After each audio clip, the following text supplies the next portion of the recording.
प्यारे बच्चों, आज हम पढ़ते हैं साना साना हाथ जोड़ी, जो कृतिका का पाठ 3 है। इसका दूसरा भाग। पहले भाग में हमने पढ़ा गैंगटोक की सुंदरता और लेखिका किस प्रकार उस पर मोहित हुई और युमथांग में घूमता हुआ धर्मचक्र, जिसको देख करके लेखिका को लगा कि पूरे देश की आत्मा एक जैसी। आज हम पढ़ते हैं इसका दूसरा भाग।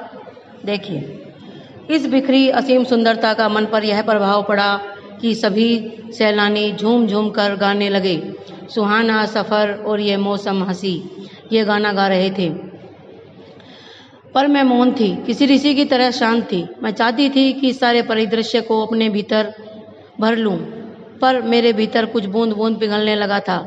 जीभ की खिड़की से मुंडगी अर्थात गर्दन निकाल निकाल मैं कभी आसमान को छूते पर्वतों के शिखर देखती, तो कभी ऊपर से दूध की धार की तरह झरझर गिरते जलप्रपातों को, जलप्रपात होते हैं झरने, तो कभी नीचे चिकने चिकने गुलाबी पत्थरों के बीच इठला इठला कर बहती चांदी की तरह कौंध मारती, कौंध मारने का मतलब है चमक मारती हुई बनी ठनी तिस्ता नदी को। सिलीगुड़ी से ही हमारे साथ थी यह तिस्ता नदी, पर यहाँ उसका सौंदर्य पराकाष्ठा अर्थात चरम पर था। इतनी खूबसूरत नदी मैंने पहली बार देखी थी। मैं रोमांचित थी, पुलकित थी, चिड़िया के पंखों की तरह हल्की थी। मेरे नगपति मेरे विशाल, लेखिका ने हिमालय को सलामी देनी चाहिए कि तभी जीप एक जगह रुकी। खूब ऊंचाई से पूरे वेग के साथ ऊपर शिखरों के भी शिखर मतलब चोटियों की भी चोटियों से गिरता फैन उगलता झरना, फैन होता है झाग, इसका नाम था 7 सिस्टर्स वाटरफॉल। फ्लैश चमकने लगे। सभी सैलानी इन खूबसूरत लम्हों की रंगत को कैमरे में कैद करने में मशगूल थे। मशगूल का मतलब व्यस्त थे। पत्थरों आदिम युग की किसी अभिशप्त राजकुमारी सी, अभिशप्त का मतलब शापित। मैं भी नीचे बिखरे भारी भरकम पत्थरों पर बैठ झरने के संगीत के साथ ही आत्मा का संगीत सुनने लगी। लेखिका आत्मलीन होकर के जो बहते झरनों का संगीत था उनको सुन रही थी। थोड़ी देर बाद ही बहती जलधारा में पांव डुबोया तो भीतर तक भीग गई। मन काव्य में हो उठा, सत्य और सौंदर्य को छूने लगा। लेखिका को लगा जैसे उसने सत्य और सौंदर्य को पा लिया हो। जीवन की अनंतता का प्रतीक वह झरना, उन अद्भुत अनूठे क्षणों में मुझ में जीवन की शक्ति का एहसास हो रहा था। इस कदर प्रतीत हुआ कि जैसे मैं स्वयं भी देश और काल की सरहदों से दूर बहती धारा बन बहने लगी हूँ। भीतर की सारी तामसिकताएं अर्थात बुरी इच्छाएं और दुष्ट वासनाएं, बुरे विचार इस निर्मल धारा में बह गई। मन हुआ कि अनंत समय तक ऐसे ही बहती रहूं, सुनती रहूं इस झरने की पुकार को। पर जितेन मुझे ठेलने लगा अर्थात धकेलने लगा। आगे इससे भी सुंदर नज़ारे मिलेंगे। मैं अनमनी सी उठी, लेखिका बिना मन के उठी। थोड़ी देर बाद फिर वही नज़ारे, आँखों और आत्मा को सुख देने वाले, कहीं चटक हरे रंग का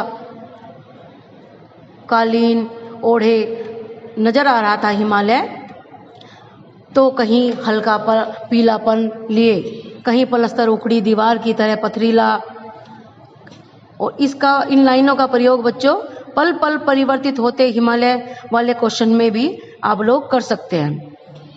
और देखते ही देखे परिदृश्य से सब छूमंतर, जैसे किसी ने जादू की छड़ी घुमा दी हो। सब पर बादलों की एक मोटी चादर, सब कुछ बादल में। चित्रलिखित सी मैं माया और छाया के इस अनूठे खेल को भर भर आंखों देखती जा रही थी। अर्थात कहीं धूप कहीं छाया। जब बादल आ जाते हैं सूर्य के सामने तो छाया हो जाती थी और सब पर छाया फिर जाती थी। प्रकृति जैसे मुझे सयानी मतलब समझदार बनाने के लिए जीवन रहस्यों का उद्घाटन करने पर तुली हुई थी। धीरे धुंध की चादर थोड़ी छटी। अब वहाँ पहाड़ नहीं, 2 विपरीत दिशाओं से आते छाया पहाड़ थे। छाया पहाड़ अर्थात पहाड़ों की छाया, परछाई जिसे कहते हैं। और थोड़ी देर बाद वे ही छाया पहाड़ अपने श्रेष्ठतम रूप में मेरे सामने थे। फिर वो पहाड़, लेखिका वहां तक पहाड़ों तक पहुंच गई। जीप थोड़ी देर के लिए रुकवा दी गई थी। मैंने गर्दन घुमाई। सब और जैसे जन्नत अर्थात स्वर्ग जितनी सुंदरता बिखरी पड़ी थी। नजरों के छोर तक खूबसूरती ही खूबसूरती, जहाँ तक दिखाई देता था, आंखों की जहाँ तक लिमिट थी वहाँ तक सुंदरता ही सुंदरता। अपने को निरंतर दे देने की अनुभूति कराते पर्वत झरने जो हमेशा देते ही रहते हैं, फूलों घाटियों और वादियों के दुर्लभ नज़ारे। वहीं कहीं लिखा था थिंक ग्रेन, आश्चर्य। पल भर में ब्रह्मांड में कितना कुछ घटित हो रहा था।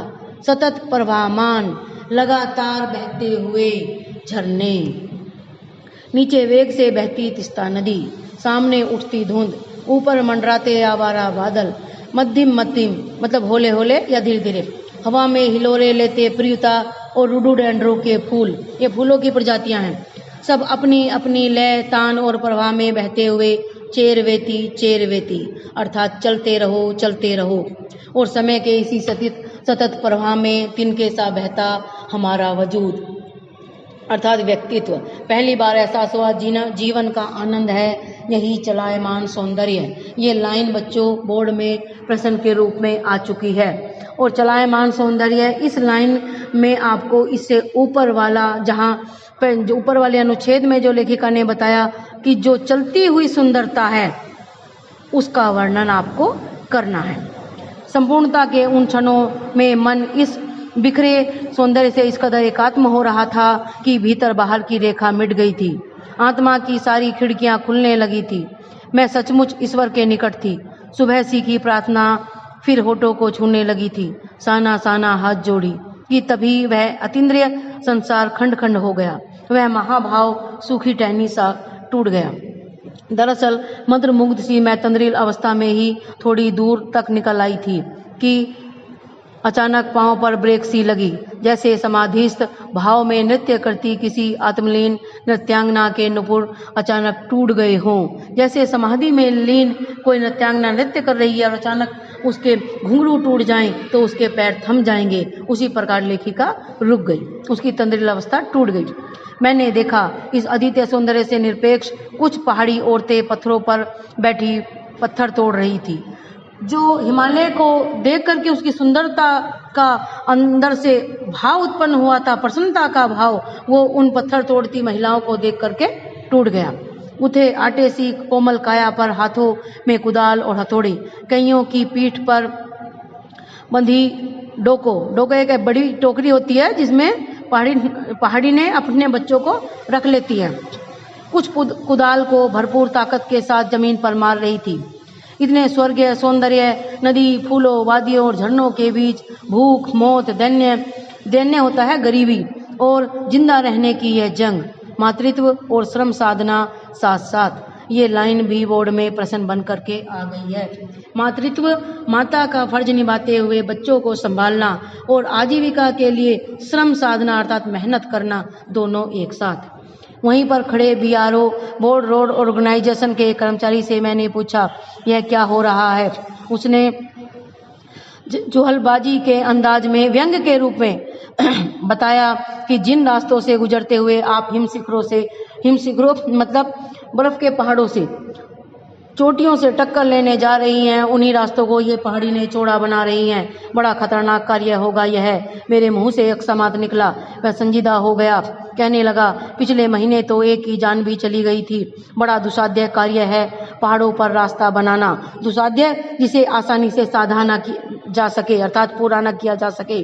पहले डायनामाइट से चट्टानों को उड़ा दिया जाता है, फिर बड़े बड़े पत्थरों को तोड़ मोड़ कर एक आकार के छोटे छोटे पत्थरों में बदला जाता है, फिर बड़े से जाले में उन्हें लंबी पट्टी की तरह बिठाकर कटे रास्तों पर बाड़े की तरह लगाया जाता है। जरा सी चूक और सीधा पाताल प्रवेश, जरा सी चूक होते ही सीधे खाइयों में। और तभी मुझे ध्यान आया, इन्हीं रास्तों पर एक जगह सिक्किम सरकार का बोर्ड लगा था जिस पर बड़े बड़े अक्षरों में लिखा था, ever wondered who defied roads.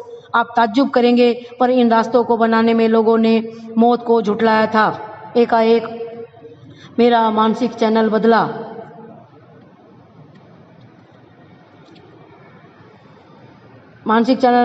मन पीछे घूम गया।